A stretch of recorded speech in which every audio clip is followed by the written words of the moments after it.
Hello. Hello. Hi, Jeff. How are you doing? Good. How are you going? Yes, very well. There may be some technical issues or some issues. I'm at my sister's house and I was like, they've got a granny flat. I was like, I'll just do the talk out there and I won't, it'll be nice and quiet. And the Wi-Fi doesn't stretch to there. Oh no. In my niece's room. May get invaded at some point. See how we go. What time are we? Did you read the chapters? Yes. Yep. Nice. What did you think of the non-steroidal chapter?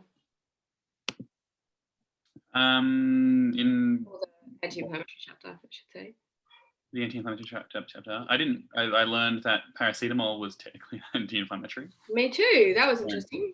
So I didn't really know what to think of paracetamol in that regard. And I didn't know about COX-3 as well. That was new. But I thought overall it was like it was good in how it kind of went through the different types.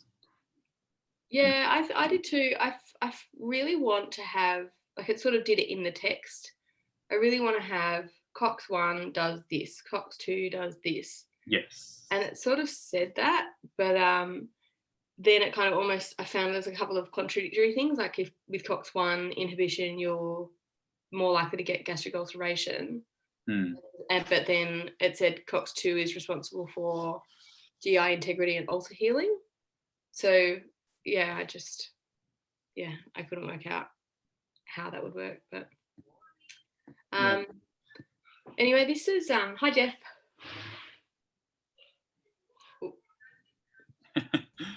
Yeah, good morning, Anna. Good morning. This is the universe, become the universal. Oh, I'm on mute. So funny. I'll just let in some people. So we've got Amandine with us today, who's actually doing residency up at BVSC. She's commuting, so she won't be able to unmute herself and contribute to the conversation and stuff. But I'm going to sort of pitch this at a semi-fellowship level. So if there's anything you want clarified along the way, I'll try and make it as clinical as possible. But we'll see how we go. So we're working our way through Ed and Jar, and the chapters we're up to are the pharmacology chapters. So the discussion on non-steroidals and stuff is not as clinical, and steroids is not as clinical, or the applications with immunosuppression and stuff. It's much more sort of theoretical about the way that the drugs function and the potential side effects and considerations. Now, I was kind of happy that these chapters came out because I wrote a talk for the medicine masterclass a couple of years ago. Max, did you go to the masterclass last year?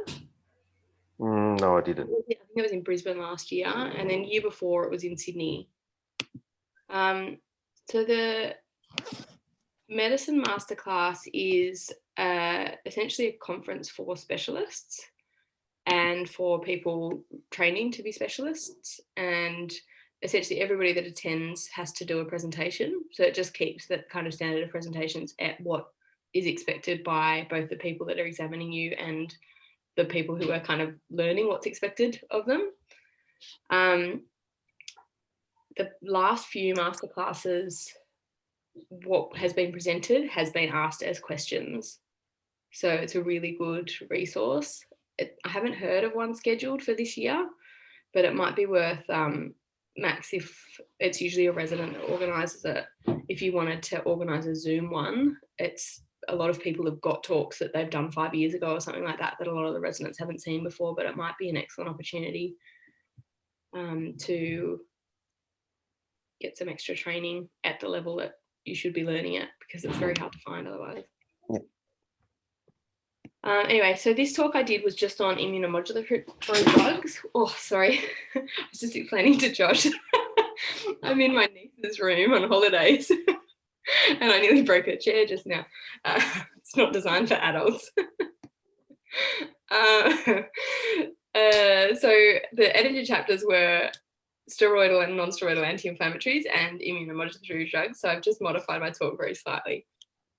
So starting with non-steroidals, now does everybody remember this arachidonic acid pathway?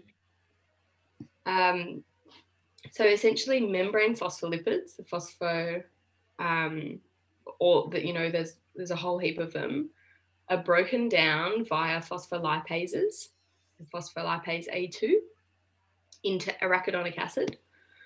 And arachidonic acid can then, via COX, break down into the prostaglandins, or via LOX into the leukotrienes.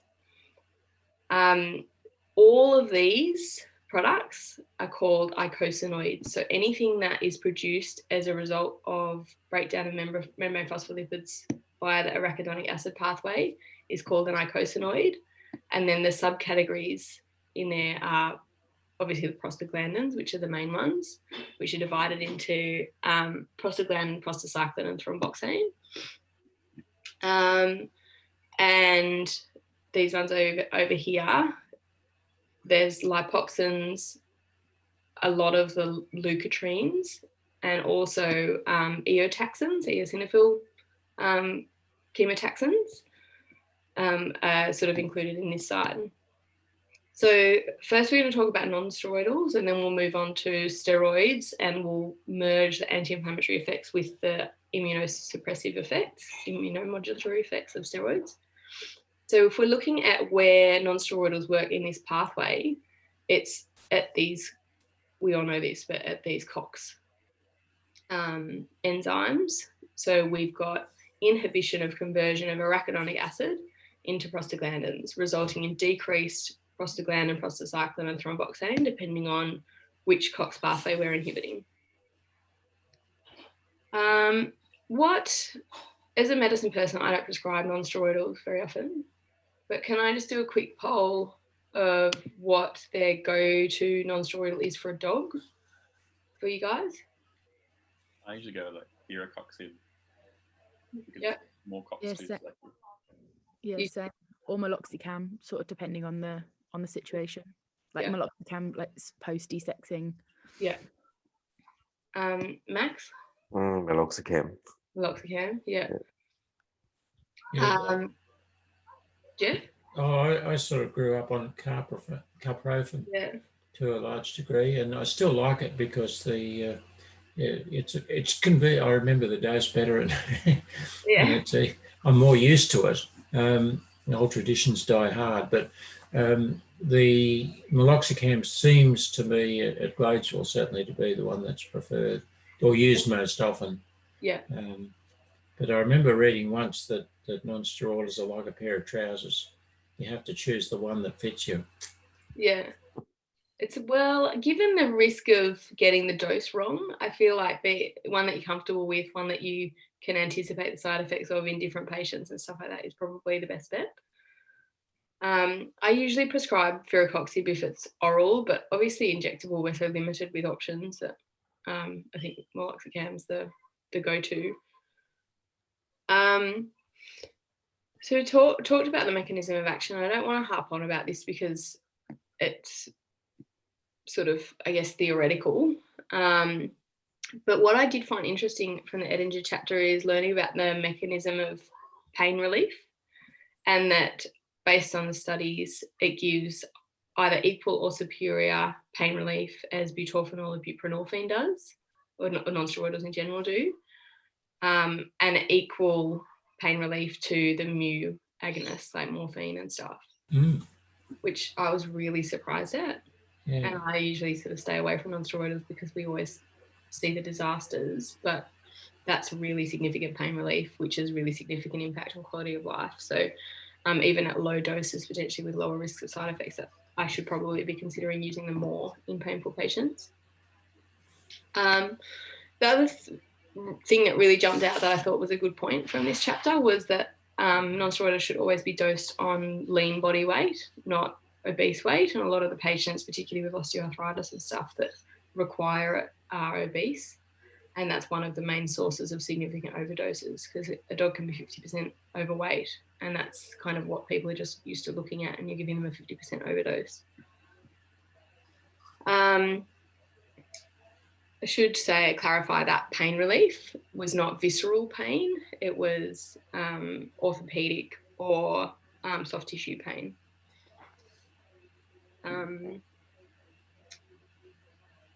So I just wanted to talk about the different pathways, those sort of COX-1, COX-2 and COX-3, and then double back and say, okay, which medications do what?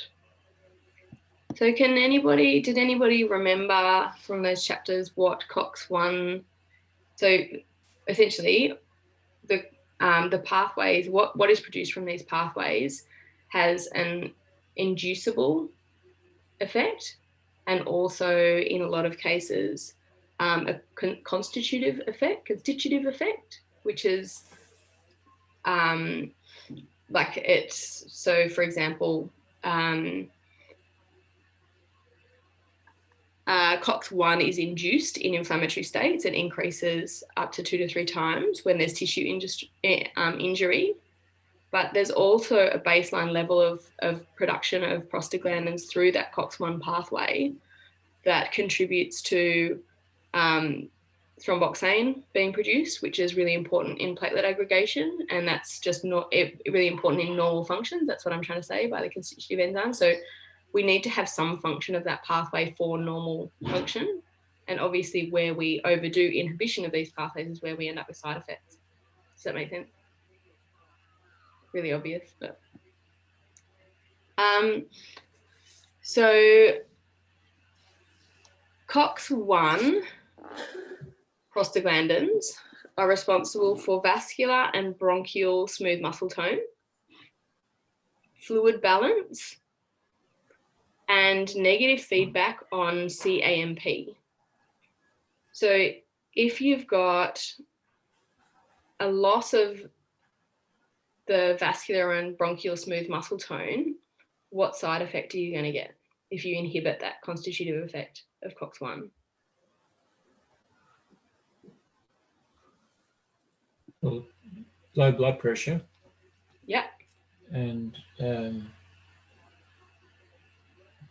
be an anti-asthmatic too, wouldn't it? Well, I think the tone actually holds the bronchi open, doesn't it? Oh, right. Okay. You might get bronchospasm if your tone's holding it open, if you've got loss of that tone. Or yeah. You'll collapse. Yeah, that's my understanding of that.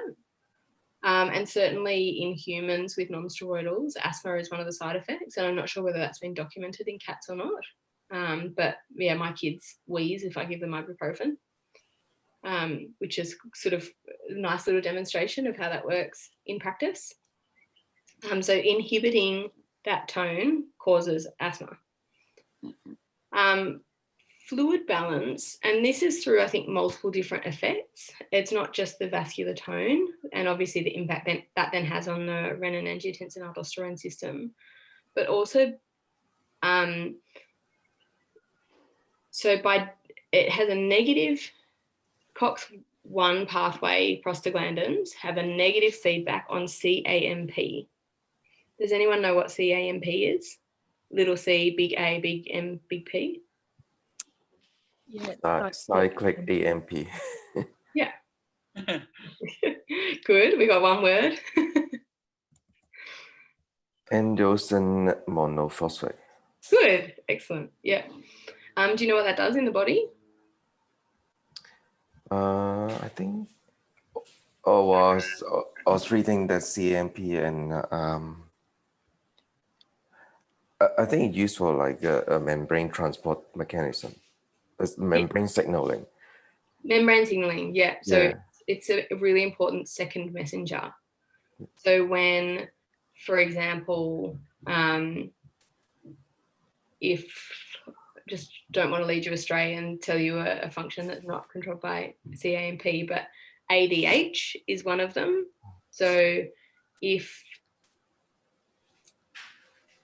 a receptor on the surface of a cell has something bound to it or detects something, which then results in a hormone being produced, there has to be some communication from that receptor to the DNA to get that hormone produced, to sort of code for that hormone being produced. So in the case of ADH, CAMP detects the requirement for antidiuretic hormones, so dehydration, and CAMP goes from the inside of that membrane receptor down to the DNA and makes it happen. So it's a second messenger. It's just the go-between. So if prostaglandins have a negative impact on CAMP, negative feedback on CAMP, they should decrease signaling, right? So there's a little bit of a double negative there, which I think with the result of that is that they actually increase ADH. So maybe ADH is suppressed, the production is suppressed, and CAMP makes it. I don't know. Anyway, this is what I was talking to Josh about before most of you joined. I found this chapter a little bit unclear at the level that I really want to get down into it, as far as the impact that the different COX pathways have. But essentially it increases the ADH in the body and results in fluid retention. If you then inhibit that, you get a decrease in ADH. And then moving on to COX-2, the role of the constitutive enzymes in constitutive prostaglandins in COX-2. They manage the GI integrity and manage GI healing, so really important in ulcer formation. They're really involved in nephron maturation and bone metabolism and neural function. And if you give a COX-2 inhibitor at less than 6 weeks of age, it will impact kidney function long term because it's associated with nephron maturation. And really importantly, impact on renal blood flow. The sort of information in this chapter talks a little bit about the human research. I don't think we've got enough information to say that all of these effects are demonstrated in dogs and cats as well. But certainly neural function in humans, an increase in COX-2 has been implicated in Alzheimer's. And also in a lot of carcinomas. So if you've got a lot of inflammation being generated through that COX-2 pathway, so prostaglandin being a lot of inflammation triggering prostaglandin production through that COX-2 pathway, it's associated with Alzheimer's, but also carcinomas of the colon, breast, esophagus, and skin. And it's actually the COX-2, increased COX-2 that is associated with that. I always thought it was just sort of increased cell turnover and therefore increased opportunities for mutations to occur. But in this chapter, it suggested it was increased COX-2. Now, if you suppress this pathway, you're going to get an increase in flow down this pathway because we've still got the same phospholipase A2 activity. And you will end up with an increase in leukotrienes. And that may be one of the mechanisms by which non-steroidals cause ulceration, because an increase in these enzymes will, particularly in duodenal ulcers, will contribute to ulcer formation. So why don't we move on to side effects? Having talked about all of the kind of protective functions that those prostaglandins play, why don't we move on to side effects of non-steroidals? So what are the main things we see clinically? In the gastric mucosa, so vomiting, diarrhea, or ulceration. Yep. Yeah, dark stools, dark feces. Yep. And renal in cats, renal disease, renal disease. Yeah, totally agree. So acute renal failure and gastric side effects, or gastroduodenal side effects are the most common we see. And it's interesting how it happens. You know, we had a dog that had been on meloxicam for 2 years with no complications, no melena documented at all the other day, who had 2 perforated duodenal ulcers. In fact, they weren't even duodenal, they were jejunal, they were quite distal. And that's really sort of chronic exposure to meloxicam, no change in dose or anything like that. but obviously this dog just got a dose when it didn't have enough circulation to deal with it, or something along those lines. The acute renal failure we typically see with meloxicam rather than the other non-steroidals. Is that anybody else's experience?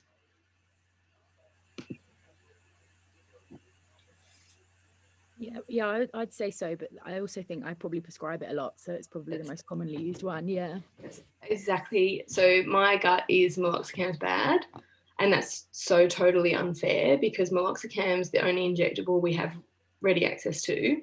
Therefore, it's much more likely to be given to animals that are dehydrated or hypotensive, and it's often given post or perioperatively in high-risk patients. So it's not the medication, and it was kind of nice looking at the kind of different COX-1 and COX-2 because meloxicam is a COX-2 inhibitor. Sort of looking at those things, COX-1 inhibitors are much more likely to cause gastrointestinal ulceration. And it was nice looking at those and going, it's not the meloxicam, it's the whole class of drug that cause this.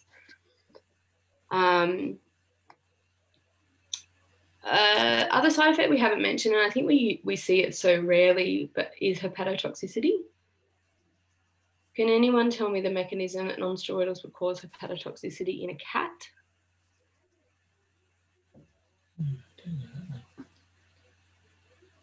Is it the P450 pathway? It's no, interesting. That's a good point though. And we'll talk about that a little bit in the steroidal. But it's the glucuronidation pathway that cats are just not good at.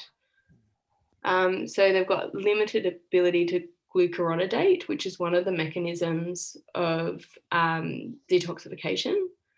So if they can't detoxify or process or metabolize the meloxicam from their system in a timely fashion, and you give another dose and another dose and another dose, the serum level accumulates quite fast, or plasma level accumulates quite fast, and relatively the dose might have been appropriate, but they're overdosed once they've had their third dose. So they're much more likely to get a toxicity event in that situation. The failure to glucuronidate results in oxidative damage and the damage to the hepatocytes. And the only other side effect, which is usually associated with aspirin, not the newer non-steroidals. Can anyone tell me? Gastric hemorrhage. That's more associated with aspirin. Why would aspirin be more likely than the other non-steroidals to cause that?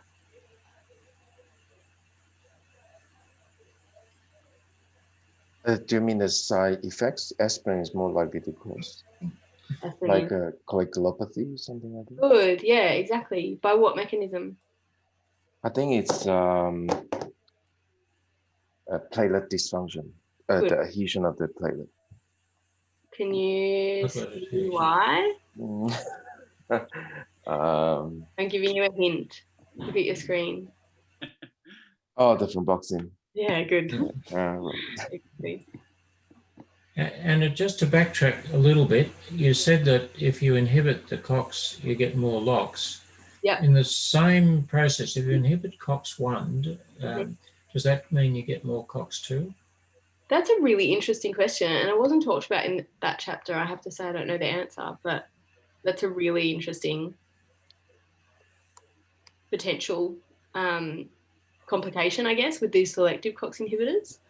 Certainly like meloxicam is a selective COX-2, but it does inhibit COX-1 weakly, so it's inhibiting sort of the whole process at least a little bit. But the selective COX-2 ones like the deracoxib and firocoxib and robenacoxib, Onsior, we see a lot of patients on that actually. Yeah, I'm not sure what happens with the COX-1. Yes, so I can see I need to take COX-2 inhibitors so that not only do I live longer, but I can remember what happens in rounds better. Well, I thought, yeah, the brain stuff, neural function stuff was really interesting. The only other thing I really wanted to cover in the non-steroidal chapter, which Josh and I were just gas-banging about before most people came on board, was that paracetamol is actually a COX-3 inhibitor with a lesser impact on COX-1 and 2. And that's the mechanism that it provides pain relief. And that sort of then opens up, because paracetamol is always sort of thought to be centrally acting, doesn't act at the site of inflammation, doesn't increase prostaglandin production at the site of inflammation. But the interesting information research that's come out more recently than I learnt that was that the COX-1 and 2 serve as neurotransmitters at those little interneurons in pain pathways at the level of the spinal cord and centrally. So they're actually really important in pain perception and amplification. So the non-steroidals, which were always thought to work at the site of pain, actually also decrease the kind of wind up of pain at a central level. You didn't describe COX-3s. I didn't describe COX-3s. I don't even know what they do. Oh, hang on, sorry. Dogs only. They've not been described in cats, but they brain and microvasculature maintenance. So maintaining vascular tone and blood delivery to the brain. So then if you inhibit that, decrease blood flow to the brain, no wonder you can't feel pain. I'm sure it doesn't work like that. Yeah, I'm not exactly sure how it works, but yeah, it's a fairly new discovery, the COX-3 pathway. Okay, is everyone happy if I move on to something I'm a bit more comfortable with than non-steroidal? Yeah. Okay.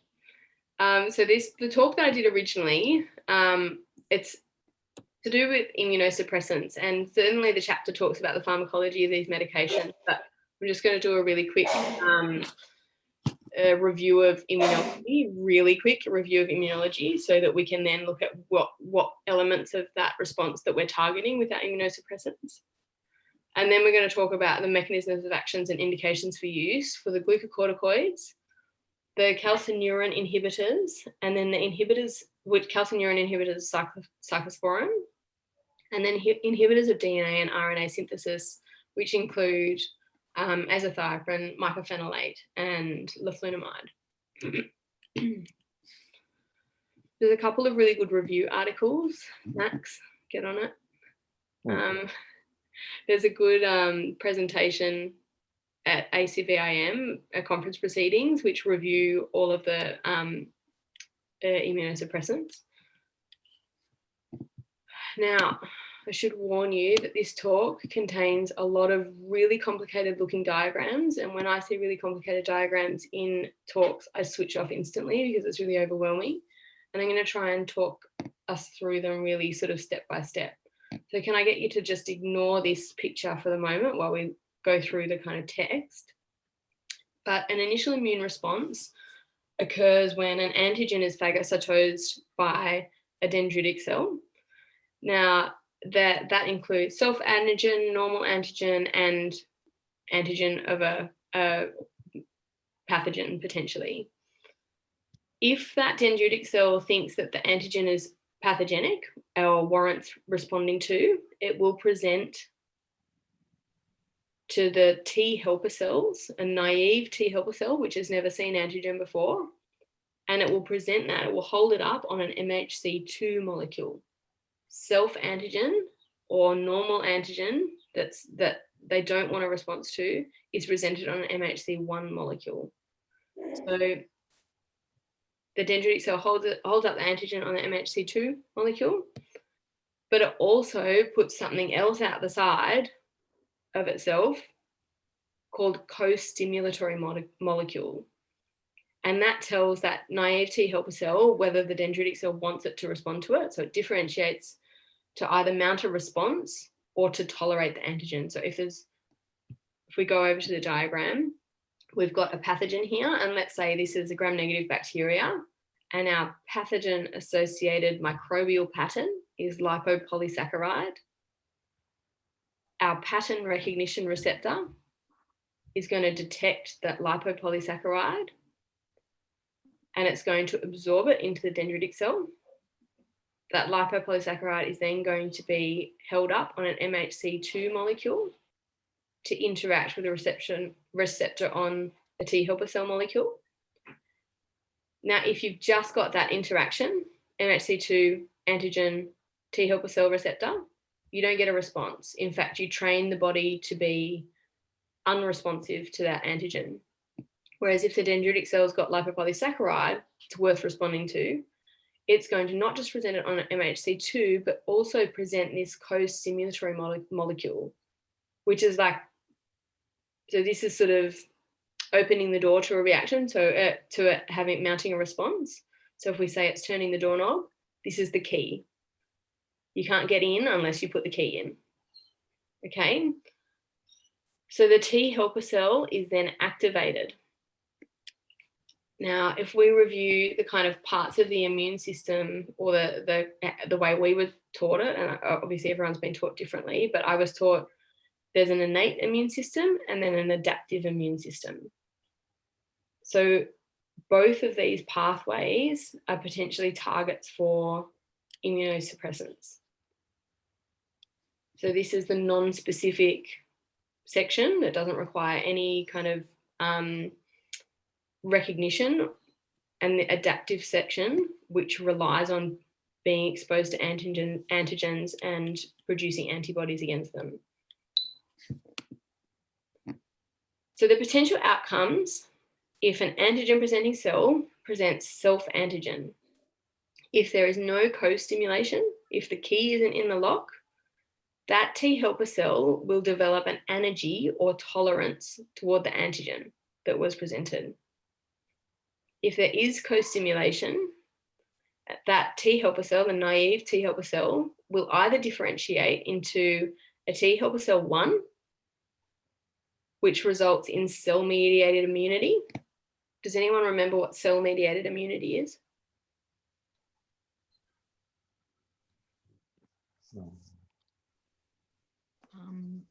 Well, humoral is antibodies, so not antibody immunity. Not antibodies, but specific.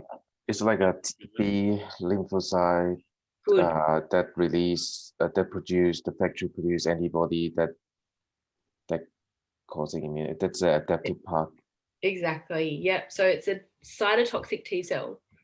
So the actual cells themselves cause the inflammation, or cause so the cells themselves have receptors on them which will target that bacteria, and they will bind to that bacteria and they will blast it. So cell-mediated immunity is actually, I talked about bacteria as an example, but it's typically directed at cells. So we use cell-mediated immunity for intracellular organisms. And a lot of the time in autoimmunity, the mechanism of that is cell-mediated immunity. So if the immune system has mounted a response inappropriately to a specific cell type, so for example, thyroiditis, the thyroid cells, that's mediated by a Th1 response. So the other way that it can go is a Th2 response, where there is antibodies produced to that specific antigen. And that tends to be more sort of circulating antigen as opposed to intracellular antigen. Is that clear? Any questions?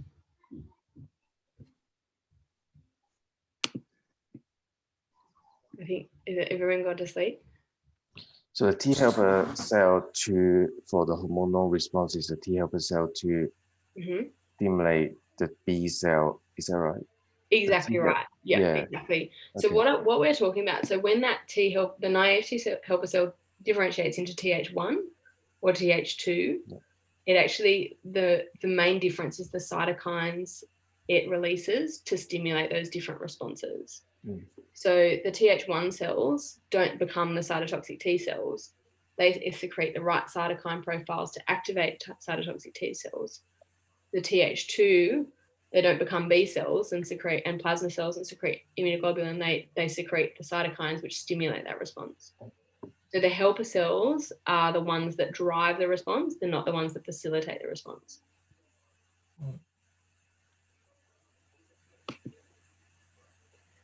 Again, ridiculous diagram, but I'm very visual. So if we've got a naive T cell, and there are a lot of different ways that it can be activated, but the ones that are important to us are Th1, which via the cytokine interferon gamma mediates cell-mediated immunity, or Th2 via the cytokine interleukin-4 will mediate humoral immunity.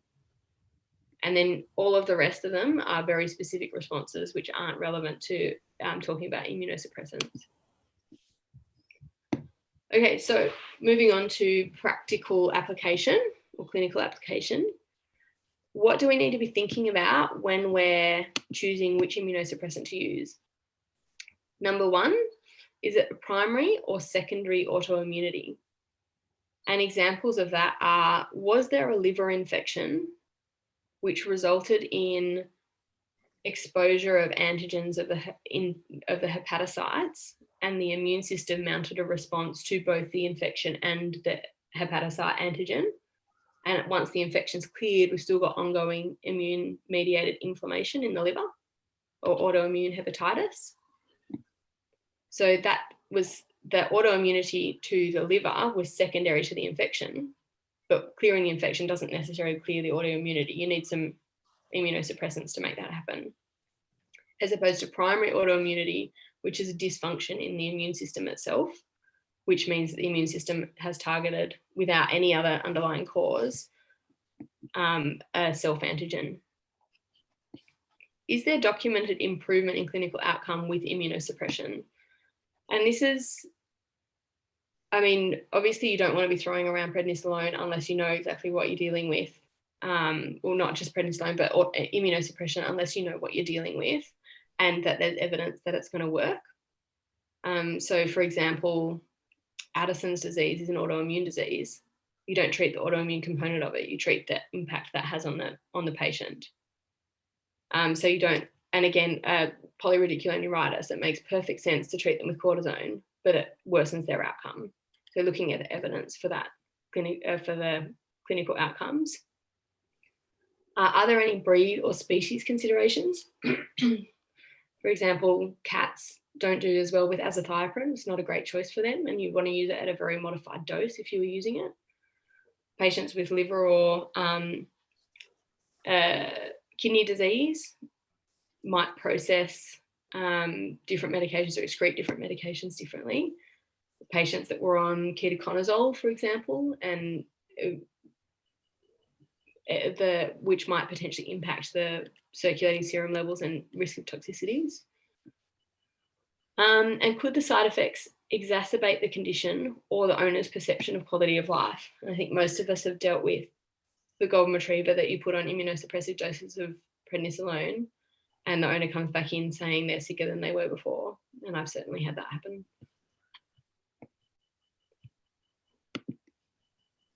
Another gross diagram, sorry. So we're going to talk about how corticosteroids work, and there's actually so many different mechanisms of action with corticosteroids. Oops, sorry. I'm just going to minimize the slideshow so that I can see my notes for this one, because it's very confusing otherwise, and I don't want to just show this diagram and not explain it. So essentially, corticosteroids don't just pass straight through the membrane of the cells into the cell cytosol. They bind to a glucocorticoid receptor, where they are transported directly to the nucleus to these glucocorticoid responsive elements on the genome. They then impact a huge number of genes, but the main one that they sort of have impact on is this 1-kappa B. Excuse me. Now, So this is sort of one diagram over here, and that's how glucocorticoids get into the cell and modify the genome. They, sorry, increase 1-kappa B, which stop pro-inflammatory cytokine production. So if you see a cytokine or inflammatory signal bound to a cell, normally that would stimulate pro-inflammatory cytokines. If 1-kappa B is bound to those signaling pathways, that pathway can't pan out. So pro-inflammatory cytokines aren't produced if 1-kappa B is bound to that pathway. So by increasing 1-kappa B, decrease the inflammation, which decreases the ability of cytokines to produce an inflammatory response. So if you've got those new T helper cells producing all these cytokines, it inhibits those inflammatory cells from being able to respond to them. Sorry about that confusing diagram. So if we then look at glucocorticoids and the effect that that has on the cell, because you not got the impact of cytokines, you actually stabilize the cell membrane of granulocytes, mast cells, and monocytes. So those cells that tend to degranulate and really amplify an inflammatory response, it stabilizes the membrane and makes them less likely to degranulate. And it inhibits phospholipase A2. So we're working at this section of the pathway. So rather than further down, we're working at this section, which means we're inhibiting both all of our eicosanoids. So the prostaglandins, which contribute to increasing inflammation, but also the leukotrienes, which are really potent chemotaxins. So it will decrease both amplification of inflammation, but also chemotaxis of the inflammatory cells to a site of inflammation, or activation of inflammatory cells. With that impact on the NF-kappa B, we prevent the inflammatory interleukins that when we were doing our shock series, we talked about interleukin 1 being the first one that's produced in an inflammatory response, and interleukin 6 being the second one that's produced in an inflammatory response. So that really early amplification of inflammation is inhibited by corticosteroids. They decrease Fc receptors on macrophages. Now, this is really important in different types of autoimmune disease. So we think of IMHA as an inappropriate production of immunoglobulin against a red blood cell. What causes the response is not the immunoglobulin. The immunoglobulin is bound to the surface of the cell, but it's actually the macrophage which detects the immunoglobulin with its Fc receptor and then takes a big crunch out of it and kills the red blood cell, which actually causes the anemia.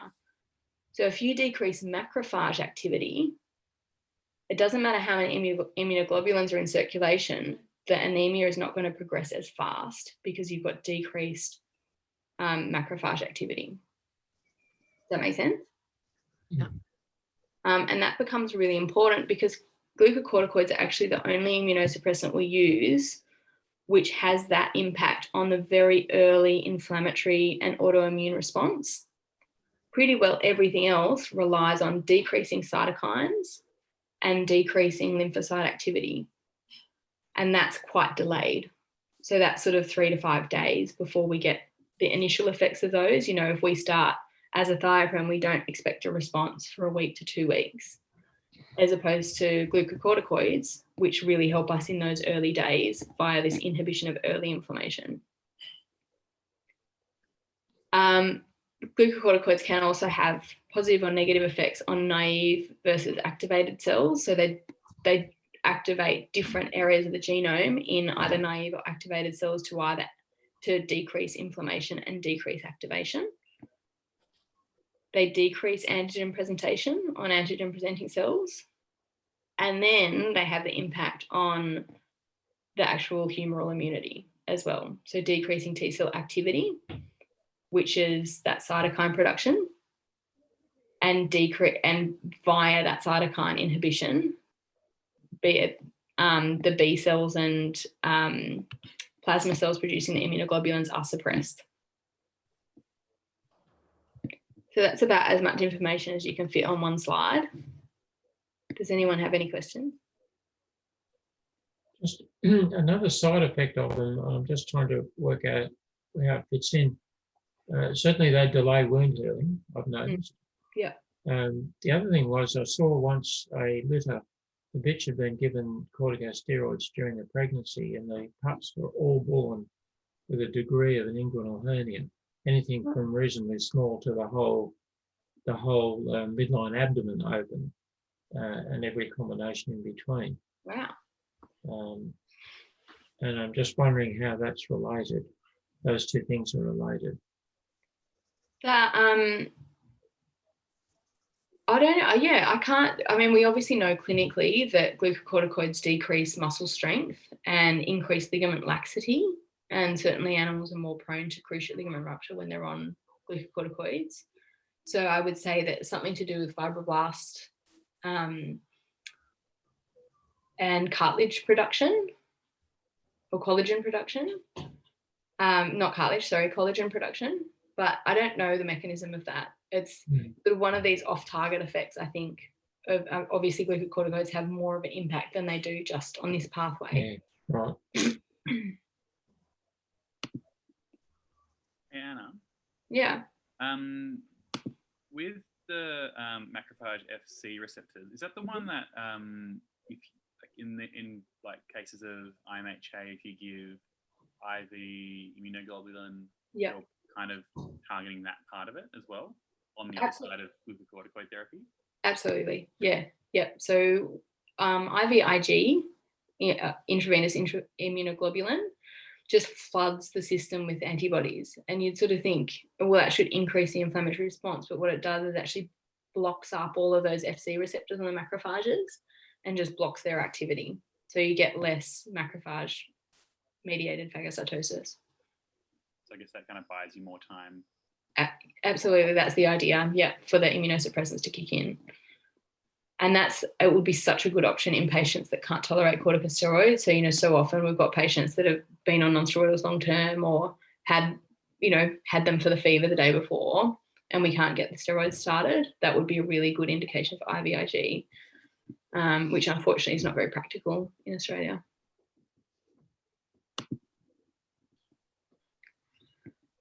So a couple of little things about the different forms of glucocorticoids. So regarding potency and the route of administration, hydrocortisone is with sort of it's the most similar to endogenous cortisol. So the potency is 1. It's only administered IV and it has a relatively short half-life. We use it very infrequently in autoimmune diseases, but obviously main indication is Addison's disease for replacement of endogenous cortisol. If you look at prednisolone, it has a potency of 4 times that of cortisol, and doses have to be adjusted accordingly. And the half-life of prednisolone, which is the form we use more commonly in Australia, is 12 to 36 hours. So we often give it twice daily. We're definitely going to have increased plasma levels than we're administering at each dose, because it's going to be accumulating potentially over up to 36 hours. Now, if there's that much variability of duration of action, you can see why some animals have terrible side effects and some have none. Because if you're dosing every 12 hours, you might just be maintaining a kind of low steady dose, but low steady plasma state. But if you're dosing every 12 hours and it's sticking around for 36 hours, it's going to accumulate pretty fast. This is really interesting. The potency of dexamethasone is 30 times that of cortisol. We administer often per Oz subcutaneously or intravenously, and the duration of action is greater than 48 hours. Sorry, not duration of action, half-life is greater than 48 hours. So duration of action is much longer than that. And where we can really utilize specific locally acting cortisone is with budesonide and fluticasone. Obviously, with a potency of 60 or 540, you can't give it systemically. It's going to have too high side effects. But you can see that budesonide, which is that cortisone which is administered orally, absorbed via the portal system, active in the liver and then re-excreted in bile, so it never actually makes it to the systemic circulation. We can give much higher doses and therefore get much more potent anti-inflammatory effects locally in both the intestines and the liver. And in theory, I'm really looking forward to some more papers on this. You know, cats get such severe IBD triaditis, so cholangitis and inflammatory bowel disease. Budesonide hasn't been used that much in cats and there's not that much information on it, but theoretically it should really benefit cholangitis because that active form that's been processed in the liver is going to be sitting in the gallbladder and potentially having an effect. So I'd love to see a study on use of budesonide in cats. Fluticasone, which, as you know, we use for both rhinitis and bronchitis, incredibly potent, so 540 times the potency of hydrocortisone. And we're really only using it for lungs, but the duration of effect or the half-life is quite short in humans and it hasn't been studied in pets. And the distribution of it in pets has been substandard just because of the behavioural abilities of getting them to inhale it. I won't actually go too much into the P-glycoprotein, but there's certainly patients that are better able to excrete prednisolone from their cells and decrease the impact it has on their cells. So they might be a little bit resistant to glucocorticoids, and that might explain the difference in biological half-life or effect or side effects in certain patients. I'm interested, Anna, that prednisone and prednisolone have similar half-lives and so on, whereas the way we were told to remember it is that prednisone has to go to the liver to have the L put in it. Oh, right. Yeah. Become prednisolone, and I would have thought, given that there was an intermediate stage, that there would be a difference between the two. Yeah, I don't know. That's exactly my understanding as well. So, I mean, that's why we use a prednisolone, I guess, but there's very little difference clinically in their function or the way they're administered. It's just availability, I think. So pretty well every patient with autoimmune disease with clinical evidence of them working should be administered glucocorticoids. And part of the trouble we have with working out whether any other drugs work is that glucocorticoids, like it's unethical really to do blinded studies where a control group is not given corticosteroids in IMT, IMHA, and those potentially life-threatening autoimmune diseases, which is then going to make it really difficult to work out just how effective and how quickly effective other medications are. We are sort of starting to see some small case series come through where patients are just absolutely unable to have glucocorticoids because of non-steroidal requirements and things like that. There's a case series of 7 dogs with IMT who were treated with mycophenolate alone who did quite well. So there is potentially more the sort of newer immunosuppressant medications might take the place of cortisone with time, but at the moment cortisone is an absolute must with most autoimmune disease. So I've taken much longer than I thought I would, sorry guys. We'll just explain quickly with another terrible diagram the calcineurin inhibitors, which include cyclosporin and the topical tacrolimus that we use for dry eye and perianal furunculosis, anal furunculosis. So cyclosporin in this diagram is CSA, green one. It passes through the cell membrane into the cytosol where it binds to this. I'm going to minimize my screen so I can see my notes again. Cyclophilin, and they form a complex which binds to calcineurin. Now, when that complex is all bound together, it inhibits dephosphorylation. So here's this genetic signaling molecule, which is phosphorylated. When that's dephosphorylated, that goes into the genome and triggers production of interleukin-2. So if you inhibit dephosphorylation of this, we can never get production of IL-2. So the calcineurin inhibitors decrease production of IL-2 via a really complicated pathway. Again, fellows, only relevant for you. And the significance of that, if you remember that really annoying picture with all the different lymphocytes, that IL-2 is really important for the humoral response, antibody production. If you don't get IL-2, you don't get differentiation of B cells, plasma cells, and antibody production.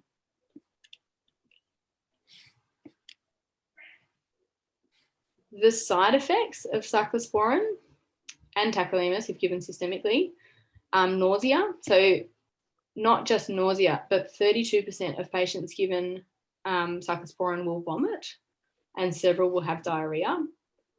In INT, this makes me really nervous because vomiting is quite a traumatic sort of thing to happen with the stomach, and it might trigger a gastrointestinal bleed. So it's just something to consider with certain patients. Gingival hyperplasia. Has anyone seen that? On a Cavalier. In a Cavalier, I actually seen it as well just once, but it was in a Labrador and it was quite profound, like the gums grew over their teeth. Never noticed hirsutism, but it is reported. Obviously, opportunistic infections is a really potent immunosuppressant. And hepatotoxicity is reported, but infrequent, really rare. There is reports that cyclosporin may predispose to lymphoproliferative disorders. So any reduction in IL-2 is actually associated with lymphoma development. So infrequent, and certainly the diseases that we're using this medication for, it's the lesser of two evils, but it's something to consider potentially in a patient that might be in remission from lymphoma or something like that. May contribute to thromboembolic disease, but the jury's out in that. And in humans is reported to cause nephrotoxicity. It is one of the substrates max for the cytochrome P450 system and the P-glycoprotein efflux pump. So in these multi-drug resistant dogs, it's going to not be as effective.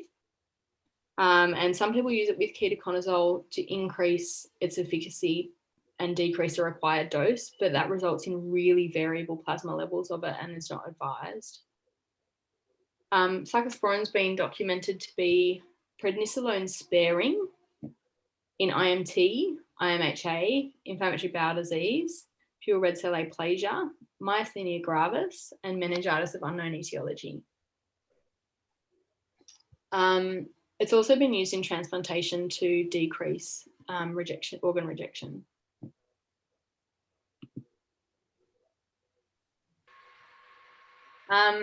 Now, sorry, it's taking me a really long time to get here.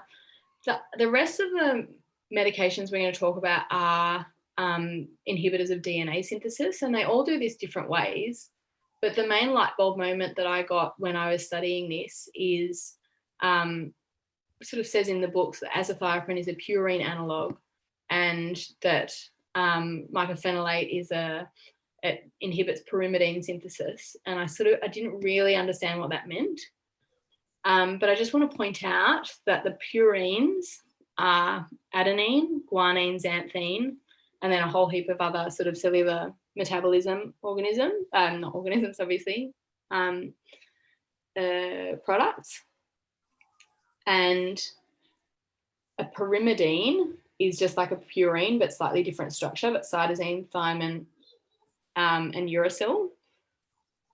And if you look at the components of DNA, remember all of those chains of A, G, C, and T? and RNA, AGC, and uracil instead of the thiamine.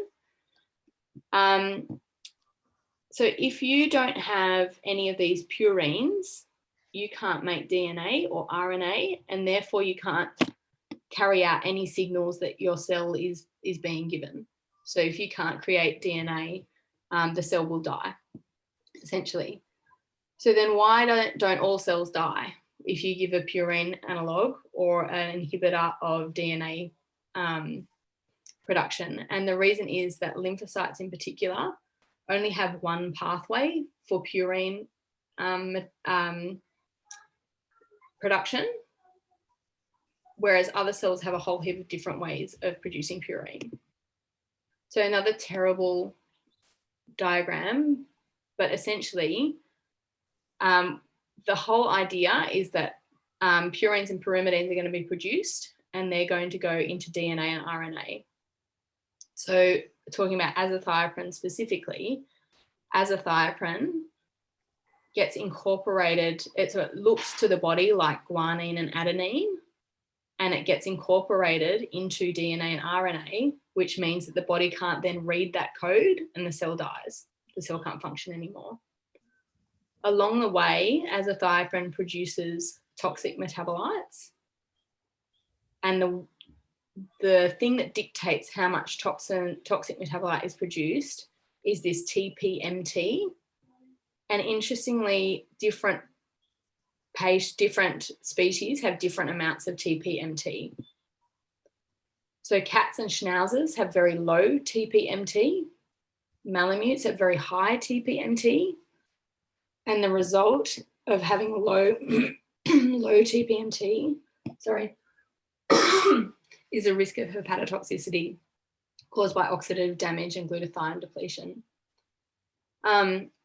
Low TPMT is also associated with myelosuppressive effects, but azathioprine is not a P-glycoprotein substrate, so it's a good choice for dogs, MDR dogs. Limitations are that it requires DNA to be produced, inhibits DNA and therefore inhibits cell function. You got to go.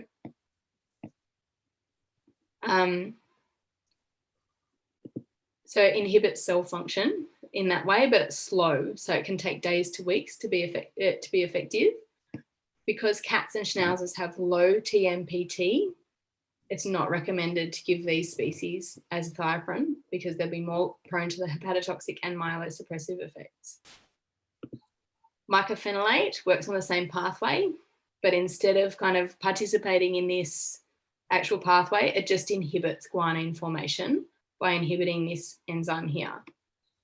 It's been indicated in aplastic anemia, autoimmune skin diseases, and refractory IMHA in cats.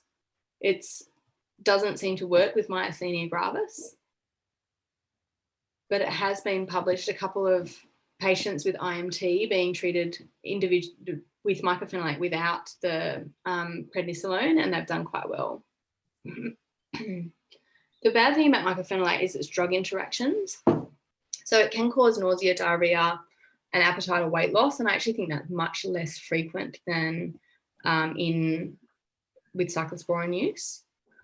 It can cause mild neutropenia, but again, pretty mild. I think it's generally a fairly well-tolerated medication, but it just interacts with everything. So you can't use it with azathioprine because azathioprine works on exactly the same pathway and you're just doubling up. You'll get more likely to get toxicity. And same thing with leflunomide. Glucocorticoids increase the metabolism of it, which means it's not effective for as long. Cyclosporin decreases the enterohepatic circulation, which means you excrete it faster and it doesn't work for as long. If they're on omeprazole, it doesn't get absorbed. And if they're on fluoroquinolones and metronidazole, again, less effective, and that's only demonstrated in humans. But it's a little bit frustrating because, I mean, certainly these patients are often on glucocorticoids, and often we have them on omeprazole for that purpose. We've often got them on cyclosporin at the same time, and there's all these sort of interactions in medications we commonly be using with these patients. I'm not going to talk about leflunomide, but it works on a really similar pathway in decreasing DNA synthesis, and specifically works in lymphocytes because lymphocytes can only produce purines and pyrimidines one way, whereas all the other cells in the body can use other pathways to produce them. We talked about IVIG and the mechanism that has with macrophages. Cyclophosphamide and chlorambucil are chemotherapeutic agents, and we'll be talk about them in a different chapter, and same as vincristine. So I just didn't want to go into too much detail with those ones. Sorry to go over time. Your time is very precious. Thank you so much, Anna. Yeah, no worries. Such a pleasure. That was really interesting, Anna. Thank you. Sorry, so much detail. Hi, nice. I'm happy to sit and listen. I'm on holiday, so it's lovely. Good. Yeah, no, that was brilliant. Really helpful. Thanks. The question is whether I can remember it or not. Oh, I can't remember it, Jeff. Just watch it again. At least you don't have to sit an exam. Do you put it up on the website? I can do, actually. Yeah, so I was doing all that stuff and then it just got too hard. But we've just hired someone to manage our YouTube channel, so that all of these videos and stuff will be up there. I've just discovered, it may be a new feature, that you can actually record them on your own computer. Oh, great. If you look down the bottom where it's got mute, stop video, participant, share screen, reactions. Yeah. There's three dots on the right, which says more. Yeah. One of them is chat and the other one is record on this computer. Oh, great. Yeah. So I think that's something I should have done with that one, because I think I need to watch that about 3 times before it started to sink in properly. I did that talk in half an hour at the medicine masterclass. I think it was a bit much. I'd have been impressed, but just couldn't remember why. All right, team. I'm going to run. All right, thank you. Thanks for coming. Thank you so much. See you guys. Bye. Bye.